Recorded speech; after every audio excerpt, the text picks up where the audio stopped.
All right. Well, welcome everyone. I am here with another installment of our Female Founder series. I am Rachel Allard, SVP of Strategy at Union Street Media, and I'm here with Shayne Hollifield, who is one of the co-founders of Noble Company Realty in beautiful Western North Carolina, where I plan to retire someday. There's a lot of overlap with Vermont.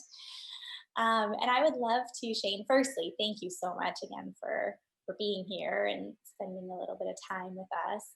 I would love to hear the story of how you got into the real estate industry. Noble and Company has only been around a little while, as you were sharing earlier. You started right before the pandemic, and you have a wealth of other experience. I think you worked at Keller Williams and different places. So, can you tell us a little bit about how you got into this industry and what keeps you in this industry too? Sure. I will make a very long story sort of short, so we won't take up the whole time on one question. But yes, I know a lot of great female real estate agents in this area that have sort of sparked my interest. And so, this is my third and final career, just so you know. But I thought when I turned 50, I said I'm going to do something that I want to do. I, I seem to always work hard at whatever, so I thought I would try this because it's always interested me. So that's sort of how I got into it, and I quit my salary job and became an assistant to my business partner now while I was going to real estate school and sort of learned the ropes. And so I had a little advantage on some of the agents, you know, coming out of the gate just because of her knowledge and experience and actually physically being in it for about a year before getting my license. Um, and like you said, we just started our own firm, leaving Keller Williams back in the first of the year, and we actually opened our doors here in March. And then about 2 weeks later, the pandemic hit. So that's a little scary, but you can't be afraid. You just have to move forward. And actually, this is a strong market. I feel like people are learning they can work remotely, and so they're wanting to get out of the big cities, and Western North Carolina is beautiful, as you know. So it's kept us, you know, we're maintaining. Hopefully it will stay that way. I'm really glad to hear that. And it's definitely, I think we've been hearing it more and more these days. Obviously that's what we want to keep seeing. So I know that actually a lot of people are projecting, according to Real Trends, that total sides will be at 5% this year by the end of the year. So it's not, looking at it nationally, it's not unprecedented growth, and it's still, a lot of people didn't expect it to be a growth year. So I'm really excited to hear that. So talking about sort of your experience and that you got in working with Mary Noble and getting trained really and coached while you were getting your license, I'm curious sort of if you could talk a little bit about that mentorship component and how over your career that's really helped you, and also now how maybe you're engaging with your agents in now that mentor role yourself. That's a good one because we just had experience with Mary Noble on vacation. I got to help one of our agents in our office with a problem and it made me laugh because I thought about to when I first started. I think the almost the same conversation occurred back then a couple of years ago. But yeah, so while I was sort of Mary Noble's assistant, so I sort of did all her paperwork, scheduling. Of course, I could hear her talking to clients on the phone. She has such a great demeanor on the telephone. There's a lot of things that you just cannot learn at school. You Mhm. just have to experience them. It's all about interaction with the clients, client satisfaction. And I feel like as women, you have intuition and you shouldn't ignore that because that helps us a lot in our business. I think that sets us apart from some other real estate firms just because we sort of go with, what works for the client, sort of guide them with our intuition. They see that as being genuine, and that just makes that connection, and that's what you want instead of like a cookie cutter format coming from a big firm or something like that. Yeah, I think that relationship piece of the industry is what draws a lot of people into it. will never change likely. Yeah. The technology may change everything else, and you have to have that. So I'm curious, in sort of the COVID era that we're in now, how are you keeping that connection with your team and with your clients? Sort of what tools are you using? And I'm actually not sure if you're able to meet in person again or not, or if it's completely virtual, but what does that look like? We have made some changes. There were when it first came out, we went and did video tours of all of our listings because we had a couple that were brand new that we knew nobody was going to get to see, which helped greatly because that was broadcasted on the MLS through Zillow. And so we were able to do some virtual tours when before anybody was coached to do that. So that was great. We have had some sight unseen buyers, which I normally don't prefer because I like for people to see what they're getting. But the things have worked out. I mean, people have learned to adjust. We have to follow more safety procedures. We do meet clients now. We don't meet and ride them in our cars. We just meet at the properties. We've changed how things are working, but they're still working. And Hmm. I feel like we still have that contact with the clients. I do feel like technology is great in our business because our job would be so hard without it. But the main thing that I feel like with the COVID, people I noticed that people are at home more, they're looking at the sites more, whatever site it is, they're looking, and so they're aware of what's out there, and if they're serious about buying, then they've already sort of seen what's on the market, and it sort of streamlines by the time they get ready to talk to a realtor. They sort of know what they're looking for. It cuts out a lot of running around looking at things that they don't like. They might know which areas they like. So Hmm. it helps a lot. Yeah, absolutely. And it sounds like, I mean, you being able to use virtual tours, but also sort of having been in the area for a while, being the local experts, like you've really been able to leverage that online too. I know that's one of the areas we're partnering in. I'm curious what else, if customers are sort of going digital more and finding that information, what else are they looking to you for besides that local knowledge? Are they asking you about some of the safety pieces? Are sellers, interested more in whether now is the right time, or like what are you hearing they're asking you? Yeah, I think the sellers in this area we have a lot more buyers than sellers. That's why our market stays so strong. But Mhm. sellers, we have put out baskets with masks, sanitizer, glove, just whatever their personal wishes are, and we sort of hold that guideline in the MLS for all the other agents to follow, which makes the sellers comfortable of people coming in their home if it's occupied. Um, in right after the pandemic started, we were only showing vacant homes just to be safe, so it sort of changed as it goes along. We figured out how to change with it. Mhm. um, Buyers from other areas, we've had a lot of buyers from other areas lately, and I think they rely on us. They can get a lot from the internet, but they rely on us about what the area is like. Some of them see the house, and sometimes the pictures are not really make the house look better than what it is. But they want to know, are there lakes near there? Is there hiking? So I mean, there you can't. There's some things that you cannot figure out from a map. They just want to know, like, people are always interested in the breweries in Asheville, and what's around this place? Is it remote? Or so there's a lot of questions that come from people that are looking virtually from out of state. Mhm. Yeah, just that information that they can't necessarily find online, or maybe they can, but also they're looking for sort of validation from you that and what they're Yeah. seeing is the case. Do you? I'm curious also, and I'm just sort of looking at my notes. Trust has sort of come up as something where trust is more important now than ever.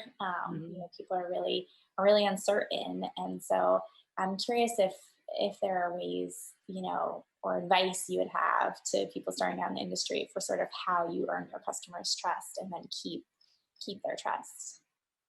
Okay. Well, I feel like we sort of pride ourselves and being honest and upfront with people. And, even if it's not comfortable, that's sort of, how you have to go with it. And I think it's something that we don't work really hard at. It just sort of comes, Mhm.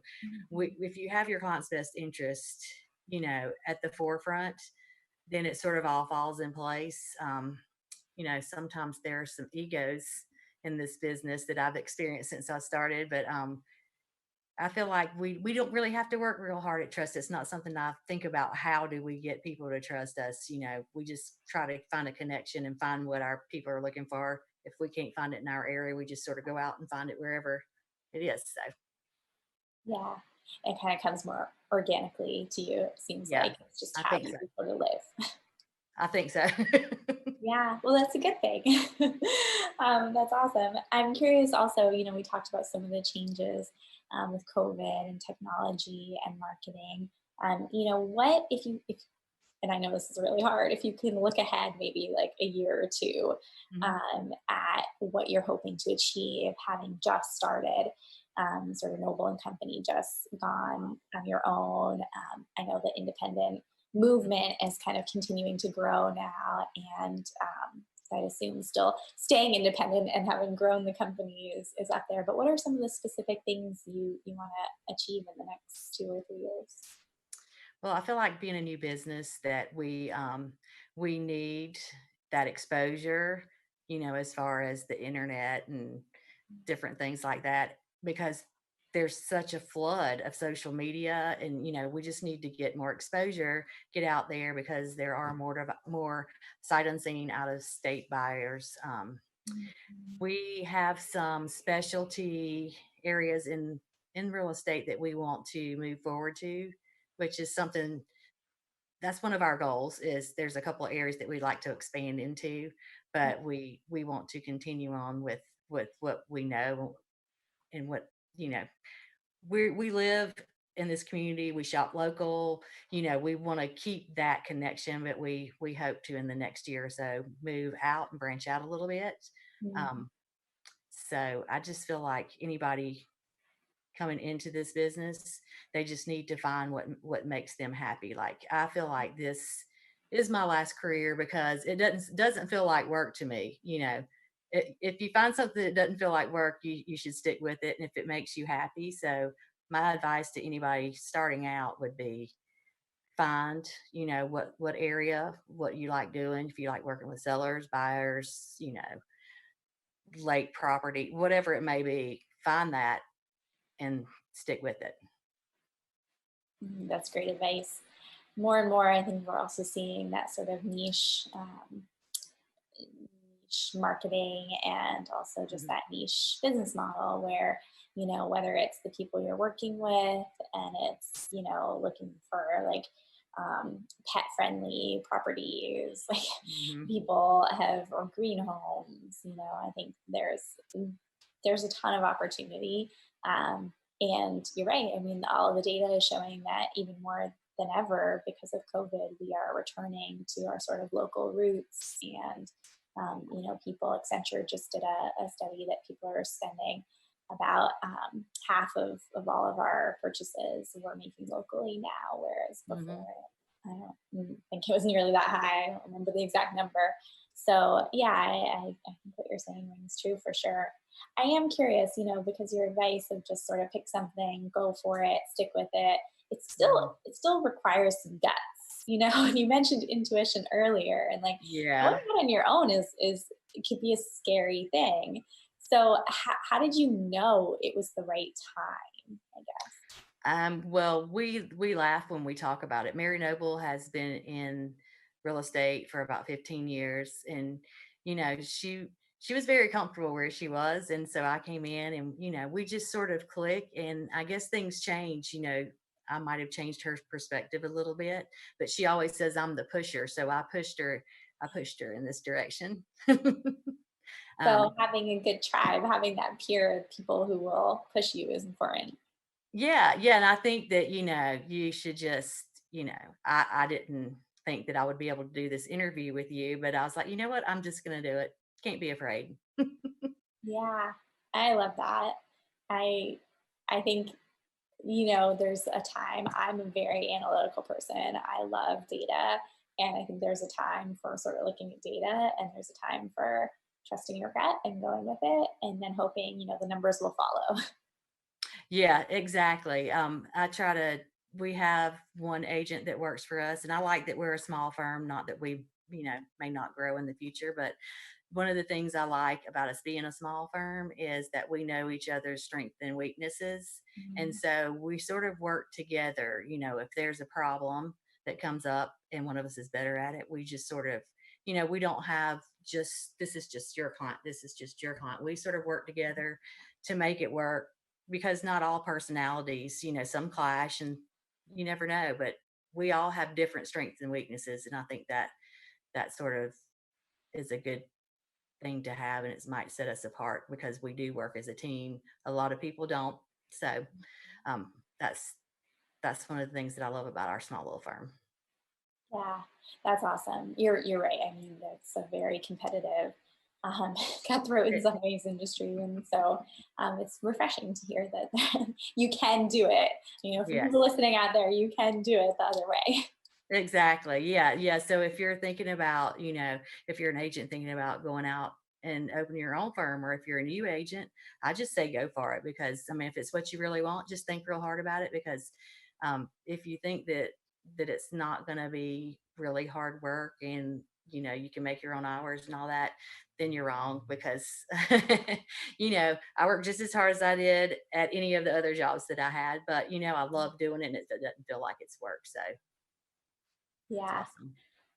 Well, and I'm thinking as you're talking, clearly, the power of community and the power of having sort of your tribe and your peer group is there.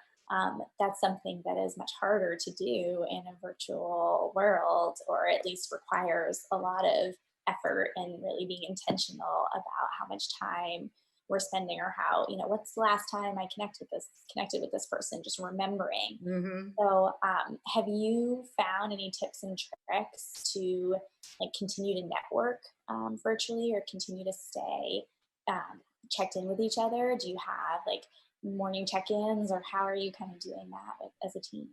Well, as a team, we have a firm meeting once a week, and Mm, we have sort of played with it. We like one day we walked a couple of miles and just talked. We try to do it different so it's not boring.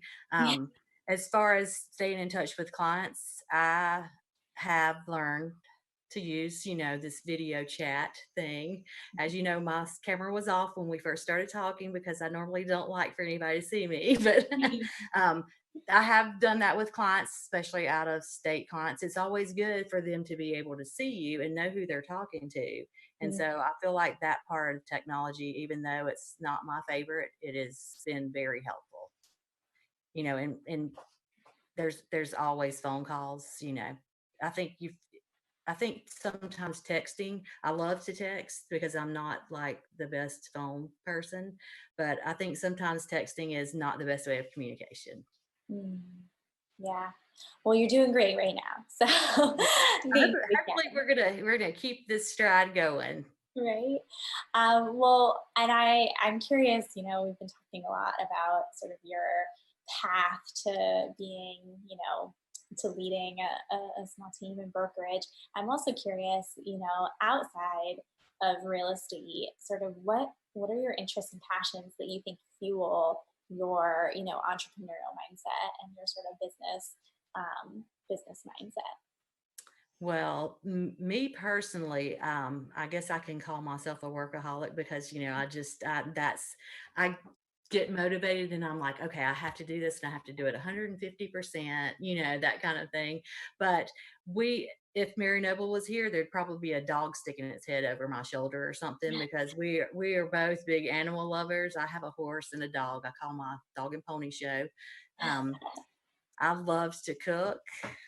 So I'm always like taking pictures of my food and sending it to our social media person, who is great, by the way. I've learned that um, you can't always stay consistent and stay busy at the same time. So we have a great person that's kept us being consistent that encourages us to show what we love, like our families and, our pets and even my food pictures. So Yeah. I feel like consistency and humor, I wanted to make a few more jokes than I have with you, but I try to contain it. Nice. Well, I can clearly see, I mean, you are your authentic, Mhm. real self, and so Oh, yeah. that's awesome. It is also really helpful. I think it's having that sort of group of experts in different areas, people you can lean on and different resources. We sort of have the belief at Union Street Media that best in class means you don't try to do everything yourself. You have to pull in, the partner who's good at something else or the team Yes. member who's good at something else. So that definitely resonates. Yep, that's a great way to put it for sure. Awesome. Well, Shayne, I know that you are incredibly busy, and so I'm just going to ask you one more question, and then Okay. we'll call it a day. But I'm curious, if you can share something that maybe most people don't know about you, something fun, and get us help us know a Mhm. little bit more about you. Oh, okay. Well, um, I like to travel, and sometimes I like to travel alone, which is something that not many people know. But I have two beautiful daughters and four grandsons, and every time I tell somebody that I'm going to pick up my grandsons, they're like, "You have four grandsons," so I feel like that's a compliment in itself. Um, but yeah, I love being outdoors, hiking, and I need to do that more. I need to make time for that more. That's probably one of my goals this year is to make sure that I'm taking care of myself mentally as well as being driven. Yeah, I think that a lot of people can relate to that for sure. Well, thank you again, Shayne, for taking the time to connect with us. Reminder for everyone: this is the Female Founder Series, where we're talking with inspirational, successful women in the industry, in the hopes that they can share a few nuggets of wisdom. And Shayne, again, we really appreciate you taking the time to talk to us, and all the best of luck with Noble and Company and your growth. All right. Thank you so much. Thank you for taking it easy on me. It's been a pleasure. All Bye. right. Bye.